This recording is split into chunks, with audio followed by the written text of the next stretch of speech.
Olá, eu estou muito feliz que você tenha se inscrito nesse curso de Introdução à Arqueologia Bíblica. É interessante como a tecnologia, se bem usada, facilita que levemos o conteúdo de qualidade para pessoas em qualquer lugar do Brasil e do mundo. Pessoas que podem estudar sem sair de casa. Isso é incrível! E nessa primeira aula, eu queria falar um pouco sobre a história da arqueologia bíblica, como tudo começou. Como foram os primeiros achados, o que despertou as pessoas para as escavações e como isto impactou o estudo da Bíblia Sagrada. Então vamos lá.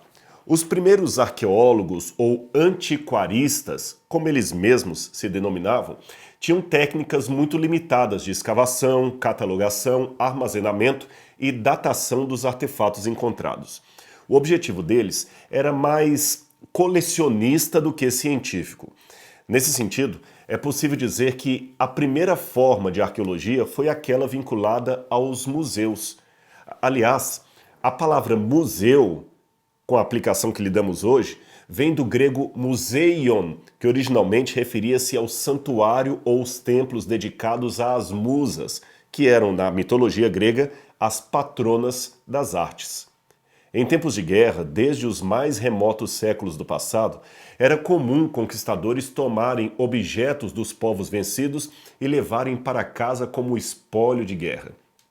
Um exemplo eu posso dar com a princesa e alta sacerdotisa chamada Enigaldi Naamã, ou também chamada Bel-Shalti Nanar. Ela era nada mais nada menos que a irmã do rei Belsazar, mencionado aqui na Bíblia, no livro de Daniel, capítulo 5.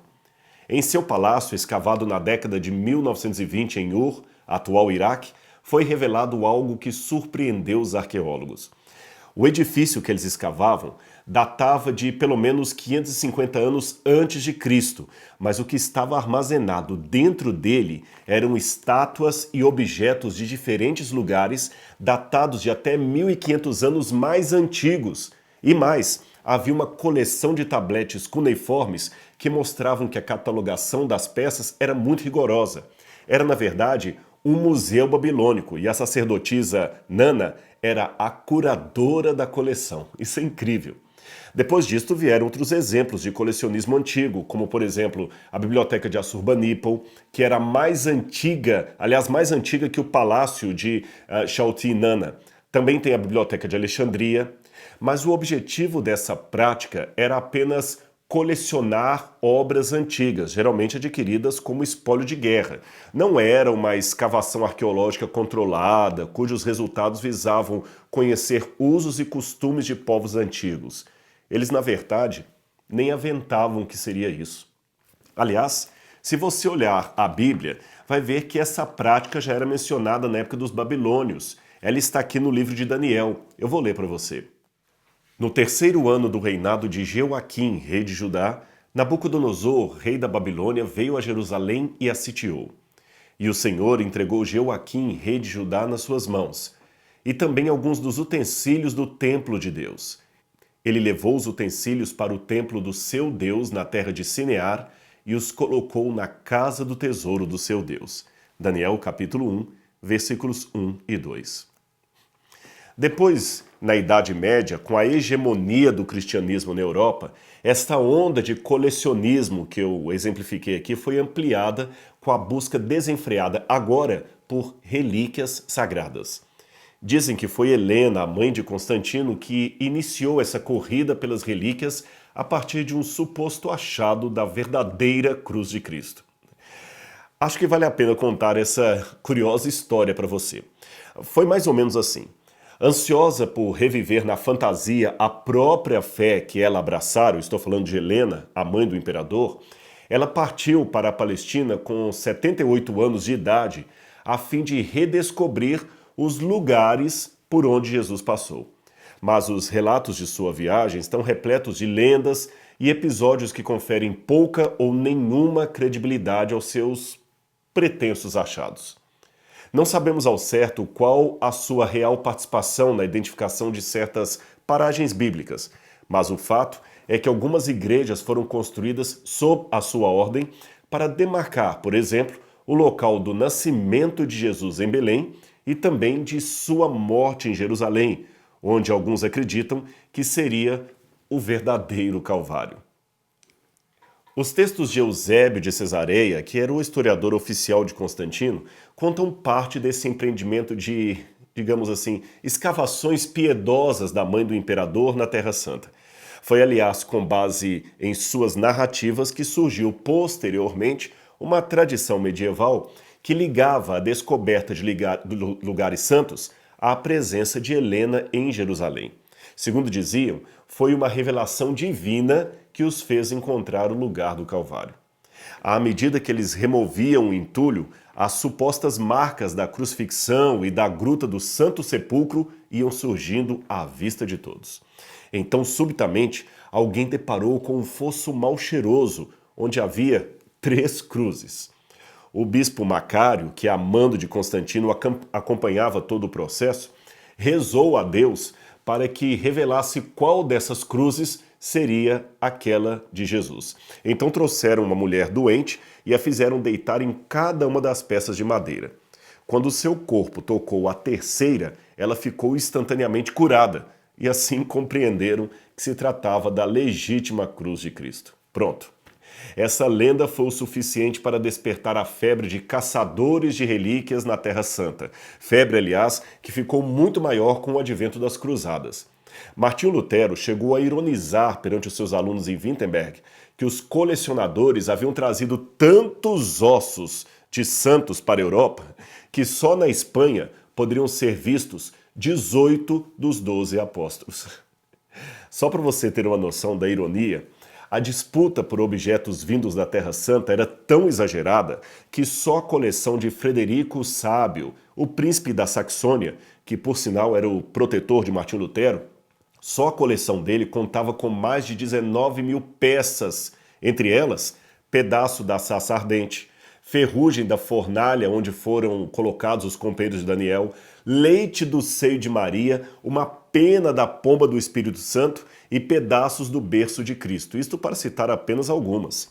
Uma exposição pública desses artefatos santos em 1516 garantia que quem pagasse o ingresso teria uma redução de pena do purgatório que passaria de 1.900.000 anos para apenas 270 dias.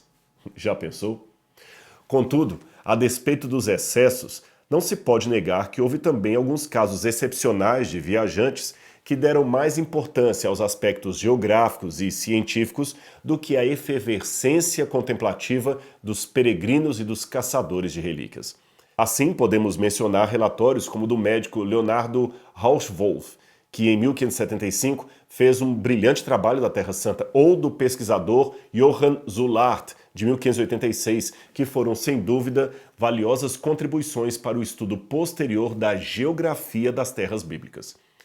Foi somente a partir do século XVIII que a arqueologia, pelo menos nas terras bíblicas, passou a ter aquele que nós chamamos de um rigor mais científico. Tudo começou com o que parecia ser o maior fracasso das conquistas napoleônicas, ou seja, a derrota de Napoleão na campanha do Egito em 1799. É que, com o intuito de interceptar a rota comercial da Inglaterra com o Oriente, no caso a Índia, Napoleão planejava invadir o Egito e fazer dali uma colônia francesa de onde pudesse atacar os ingleses. Embora não fosse bem sucedido em seus planos, ele levou de volta para Paris uma grande coleção de peças antigas que os seus homens haviam encontrado, e isto provocou uma efervescência acadêmica em torno do Antigo Egito.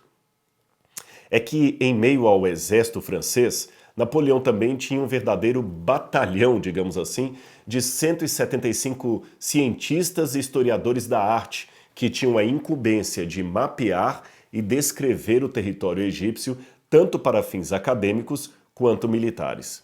As suas anotações e desenhos foram compiladas e se transformaram numa enciclopédia de 24 volumes intitulada Description de l'Égypte, ou A Descrição do Egito.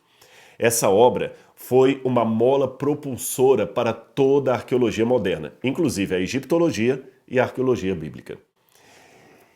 E em meio a todo esse vasto tesouro de antiguidades que os soldados de Napoleão desenterraram no Egito, estava uma placa de basalto muito interessante, trilíngue, com 3 inscrições muito bem colocadas. 52 linhas estavam em grego, 32 linhas estavam em demótico e 14 linhas em hieróglifo, que era a mais antiga escrita dos faraós.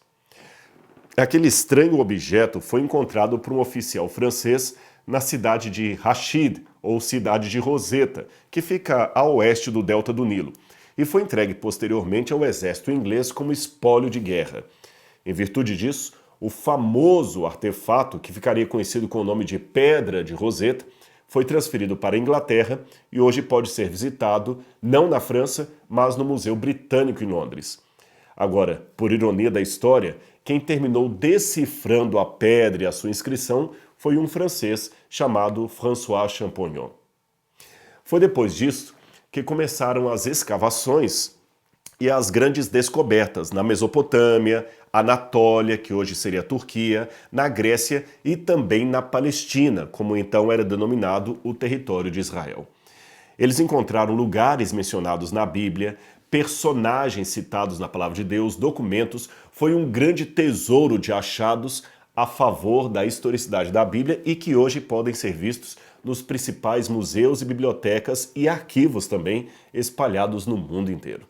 Agora, o interessante é que tudo isso que eu estou contando para você ocorreu num período de profunda polarização em torno da Bíblia Sagrada. Eu vou explicar.